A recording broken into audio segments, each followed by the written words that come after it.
Welcome to Weekly Digest, where we highlight the works of ministers of government as they push the administration's development agenda. Minister of Home Affairs Robeson Ben is confident that the Guyana Fire Service will be more responsive now that 74 recruits graduated as firefighters. The new firefighters, who underwent 11 weeks of rigorous training, consist of both males and females from regions 2 to 10. So we see an expanded, a more efficient, a more knowledgeable, and a more response-ready Guyana Fire Service. This is perhaps again the highest pass rates that we're seeing in services. We will continue to identify by reviewing performance, engagement, discipline, to find the best of you, because the work that you do is of critical importance. Government is also planning to partner with several regional and international bodies to advance the potential of the Guyana Fire Service. Even though we were already on a pathway to improving the facilities, the assets, the quality of training, and the engagement response of the fire service, it gave us the reminder,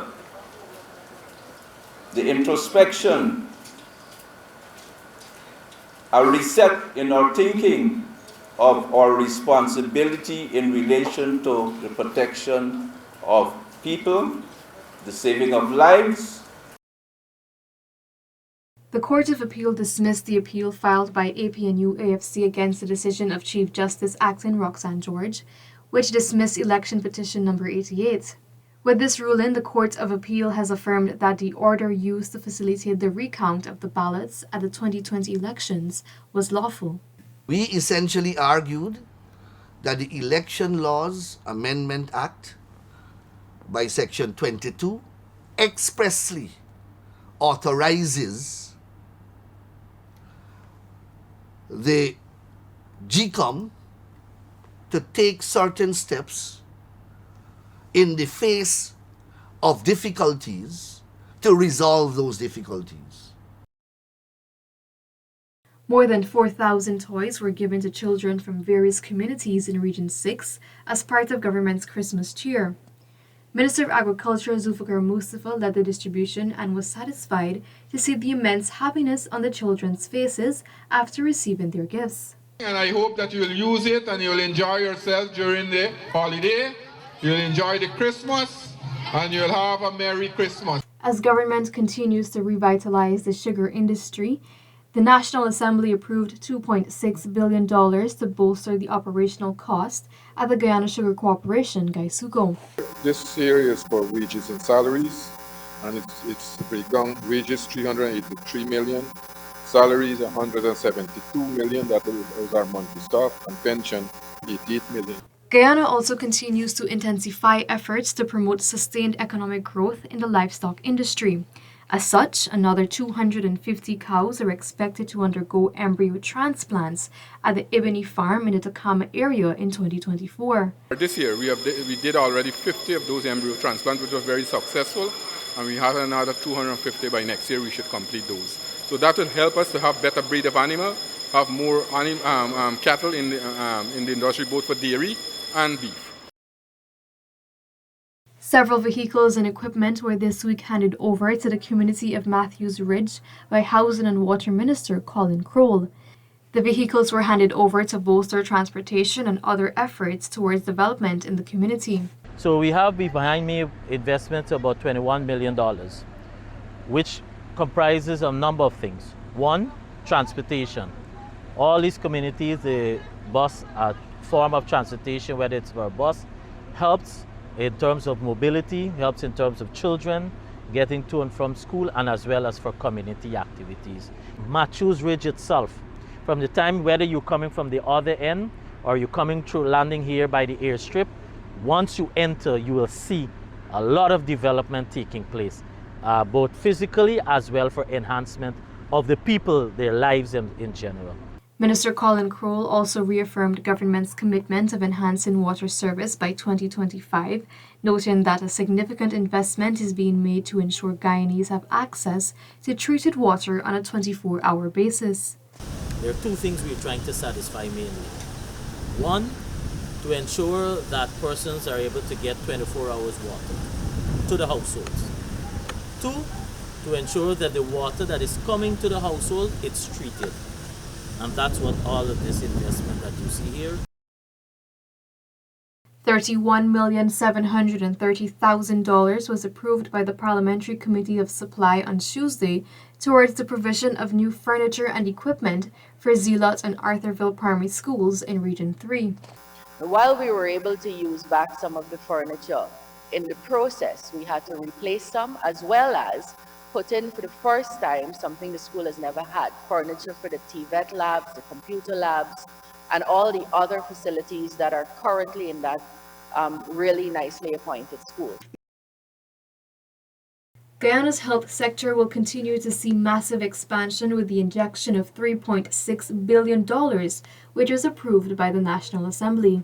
This sum will help in the expansion of modern healthcare infrastructure throughout Guyana, primarily the construction of a modern hospital complex at New Amsterdam. So the $3 billion that we're requesting is for a very specific thing. And that is, we have recently signed a contract with VAMED to build a New Amsterdam hospital.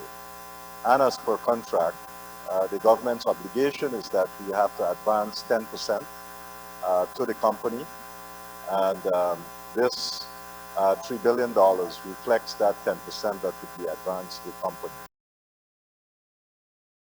Households in the village of Ishalton in Deep South Rupununi, Region 9, will have access to electricity in time for Christmas, as government rolls out its solar photovoltaic systems distribution in the area.